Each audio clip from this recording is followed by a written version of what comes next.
नमस्कार। आज हम बीए पार्ट थर्ड ऑनर्स का 9th पेपर देखेंगे और इसमें हम ये देखेंगे कि मनु के अनुसार व्यापारियों और सामंतों की सुरक्षा के लिए क्या क्या प्रयास किए गए थे। इसके अलावा विदेशी व्यापार कैसा था, श्रेणी और निगम के संबंध में मनु के क्या विचार थे, मुद्रा विनिमय पर मनु के विचार, साहूकारी व्यवस्था, ब्याज दर और ब्याज के प्रकार आदि पर भी हम इस क्रम में अध्ययन करेंगे। सबसे पहले है व्यापारियों को माल लाते ले जाते समय राजमार्गों पर लुटेरों और सामंतों का भय बना रहता था। अतः मनुस्मृति में राजा के द्वारा इन दोनों में व्यापारियों की रक्षा का उल्लेख मिलता है। विदेशी व्यापार मौर्योत्तर काल में भारत का विदेशी व्यापार भी काफ़ी विकसित था। भारत का व्यापार चीन, रोम, पर्सिया, सीरिया, नेपाल आदि देशों से होता था। मनुस्मृति के अनुसार भारत में व्यापारी बंदरगाहों पर खड़े जहाज़ों के स्वामियों से किराए का जहाज़ लेकर समुद्र पार ले जाया करते थे। जहाज़ों का किराया अनिश्चित था। भारतीय व्यापारी विदेशों के लिए चावल, गेहूं, वस्त्र और कुछ दासियां ले जाते थे। मनुस्मृति में मनु ने स्पष्ट किया है कि यदि कोई व्यापारी किसी ऐसी वस्तु का निर्यात करे जिस पर राज्य का एकाधिकार हो तो राजा को उसकी पूरी संपत्ति जब्त कर लेनी चाहिए। ये दृष्टांत मनुस्मृति के 9/399 पेज पर अंकित है। नेक्स्ट है श्रेणी अथवा निगम के संबंध में मनु के विचार। मनु के अनुसार जब उद्योग तथा व्यापार में संलग्न लोग अपने हितों के लिए संगठित होकर जो संस्था बनाते हैं उसे श्रेणी या निगम का प्रादुर्भाव होता है। 600 ईसा पूर्व से 200 ईसा पूर्व के 400 वर्षों में ऐसे संगठनों का तीव्र विकास हुआ। मनु ने अपनी स्मृति में स्पष्ट किया है कि जो व्यक्ति श्रेणी धर्म का पालन न करे राजा उसे दंड दे।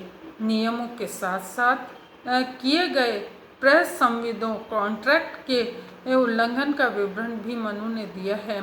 मनुस्मृति काल में इन श्रेणियों को इतने अधिकार प्राप्त थे कि राजा भी उनके नियम विरुद्ध कानून बनाने से भय खाते थे। वे बैंक के रूप में जनता का धन अक्षय निधि के अंतर्गत जमा कर ब्याज देते थे। मुद्रा तथा विनिमय पर मनु के विचार। मनु ने अपनी कृति मनुस्मृति में तात्कालीन मुद्रा पद्धति का उल्लेख किया है। मनु स्मृति के अध्याय 8 के श्लोक 134 और 135 में प्रचलित सिक्कों की निम्न विनिमय दरों का भी उल्लेख किया गया है।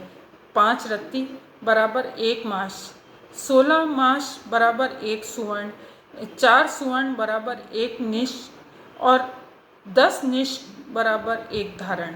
स्पष्ट है कि मनुस्मृति काल में अर्थव्यवस्था में मुद्रा द्वारा विनिमय की प्रथा प्रचलित थी, लेकिन उस समय गांवों में वस्तु विनिमय प्रथा ही प्रचलित थी। साहूकारों पर मनु के विचार। मनुस्मृति में धन कमाने के जो सतत प्रकार बताए गए हैं उनमें ऋणों पर ब्याज द्वारा धन अर्जित किए जाने का भी स्पष्ट उल्लेख मिलता है।